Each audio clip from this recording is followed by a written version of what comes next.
What you're about to hear was the worst night of my life. I had gone out to a downtown club with my boyfriend and his friends on a Saturday night. Things between my boyfriend and me hadn't been good for a while, and at some point inside the club, we got into an argument. I didn't want to be there anymore, so I walked outside and ordered an Uber. It was raining that night, so I stood under the awning of a building near the club, watching the street. A white car pulled up in front of me and stopped. I walked over, and the woman driving rolled down her window. She said, "Uber?" I said yes and told her my name. She nodded and said yes. So I got into the back seat. I asked her how she was doing, but I'm pretty sure she didn't answer. When I didn't hear a response, I glanced down at my phone for a moment. When I looked back up, I noticed she had both hands tightly gripping the steering wheel. Her posture was stiff, almost unnatural. She had very curly hair and a darker complexion, and she stared straight ahead without moving her head. As we drove, I realized something felt off. She was taking the same street I normally used to get home, but in the opposite direction. At first, I didn't say anything. I figured maybe she was just taking a different route, but the farther we got from my neighborhood, the more uneasy I felt. Finally, I spoke up and told her she was going the wrong way. In a thick, almost unsettling accent, she said something about taking the highway instead. I knew for a fact the highway wasn't faster. Then my phone vibrated. I looked down. The Uber notification read, "Meet your Uber driver now." I opened the app, and my stomach dropped. It showed my driver had just arrived at the exact spot where I'd been standing, and the car listed was a black Nissan, not the white car I was in. My heart started pounding. I raised my voice and told the woman she wasn't my Uber. I demanded she pull over and let me out. She didn't respond. I started yelling. I pushed the back of her seat while the car was still moving. I even tried opening the door, but the child lock was on. Finally, she slowly looked at me through the rearview mirror. Without saying a word, she pulled over. The door unlocked. I jumped out and ran. My actual Uber driver was calling me, and I answered while apologizing, asking him to come to my location. He said he'd be there in 5 minutes. When his car arrived and I got inside, I told him everything. He went silent. Then he turned to me and said something I'll never forget. He told me I had just escaped a sex trafficking trap. There had been reports of fake Ubers going around the city, drivers pretending to be rideshare workers and luring victims into their cars. He said they were often women because they seemed less threatening. They would take victims to unknown locations. I still think about how close I came to never making it home.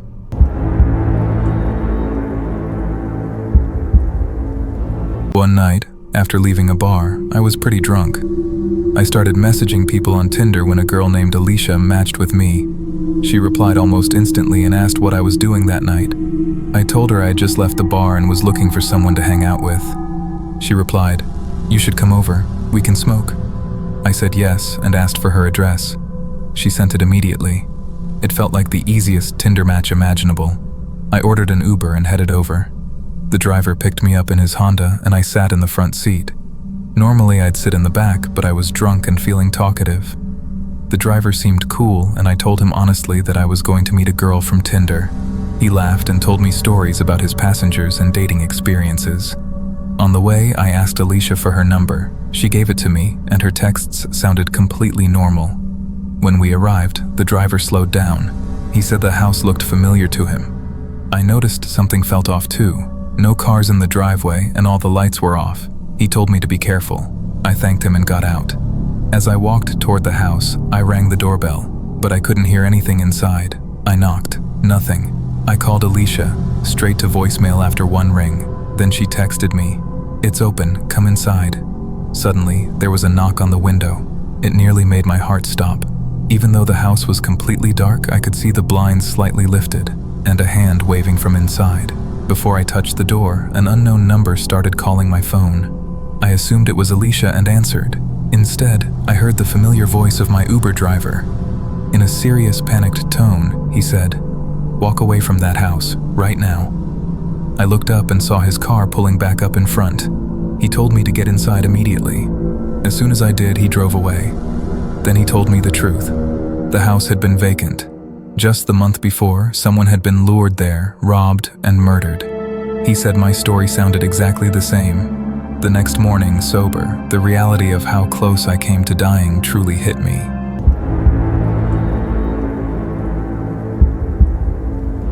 It was a Monday night, a slow night for an Uber driver, especially in our bum-ass town. Normally, Mondays were dead, hardly any rides, barely enough money to justify staying out, so when a trip request finally popped up on my screen, I accepted it immediately. The passenger's name was John. The pickup location was a corner liquor store a few blocks away, one that had already been closed for hours. That should have been my first red flag. When I pulled up, I saw two young guys standing on the corner. They both got into the back seat. I confirmed the name. John? One of them nodded, so I put the car in drive and headed toward their destination. Almost immediately, I noticed they were whispering to each other. Low voices, constant murmuring. Every now and then I glanced at the rearview mirror, and every single time I did, both of them would stop talking and stare straight back at me. I tried not to look again, but I kept doing it anyway. Finally, I asked, "So where you guys headed tonight?" No response. I figured maybe they hadn't heard me. The back window was cracked open and the wind was loud, so I asked again. This time, one of them shouted, "Harris Avenue!" That wasn't really an answer, just an address. No small talk, no tone, no friendliness. That's when I knew. These weren't people I wanted in my car. My foot pressed harder on the gas without me even thinking about it. I just wanted the ride to be over. When we reached Harris Avenue, they told me to slow down. The spot they pointed to was a rundown storefront, boarded windows, graffiti everywhere. A group of men were standing outside. I eased the car forward and asked, "This it?" I turned around to face them. That's when I saw it. Both of them were now wearing masks, white plastic ones, just like the ones from The Purge. Before I could even react, I felt something press hard against the back of my shoulder.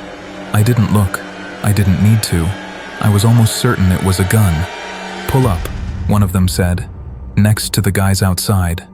My hands were shaking as I did exactly what they told me.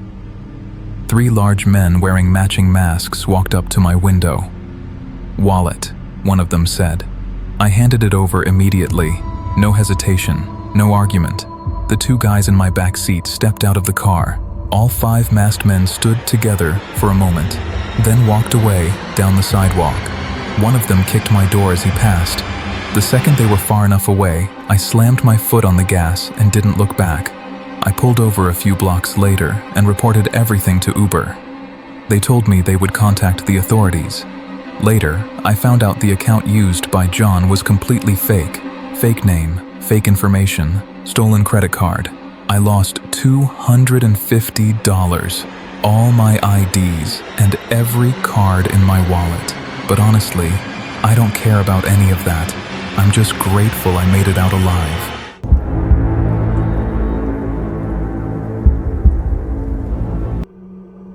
After leaving a friend's Super Bowl party late one night, a man ordered an Uber to take him home. When the car arrived, he got inside and immediately noticed something strange. There was already another man sitting in the back seat. The passenger was wearing a baseball cap pulled low over his face. He didn't say anything. He didn't even look up. At first, the man assumed he had accidentally ordered an Uber pool instead of a regular ride. He didn't think much of it. He greeted the driver and sat quietly for the trip home. The ride itself was uneventful. No conversation, no music, just the sound of the road and the rain tapping against the windows. When the car finally stopped in front of his house, he got out and shut the door. But then he heard something that made his stomach drop. Another door closed. The Uber pulled away, and as the headlights disappeared down the street, he noticed the man in the baseball cap was still there, standing on the sidewalk. He wasn't moving. His head was tilted downward, the brim of his hat hiding his face completely. Confused, the man asked, "Hey, what's going on?" The stranger didn't respond. Instead, he slowly turned and began walking away down the street. Something didn't feel right. Rather than walking straight to his house, the man decided to circle the block just to make sure he wasn't being followed. Halfway around, he noticed movement across the street. The man in the baseball cap had crossed over and was now walking in the same direction. At the next intersection, he turned left. So did the stranger. That's when panic hit. He started running. Behind him, he heard footsteps speeding up. The stranger was running too. Adrenaline surged through his body as he sprinted faster than he ever had before. His lungs burned, his legs shook, but somehow he managed to outrun the man. When he reached his house, he didn't go inside right away. Instead, he ran past it, cut through the backyard, and entered through the back door, making sure the stranger wouldn't see where he lived. Once inside, he locked every door and immediately called the Uber driver. When the driver answered, he sounded shaken. The driver explained that the man in the baseball cap had told him he knew the next passenger the driver was picking up. That passenger was him. The driver still had the stranger's information saved and said he would report the incident to Uber immediately. After that night, the man never heard back from the driver. He never found out who that person was, and he never learned why the man had targeted people getting out of Ubers. But the experience taught him something he'll never forget. Sometimes the most dangerous part of the ride is what happens after you get out.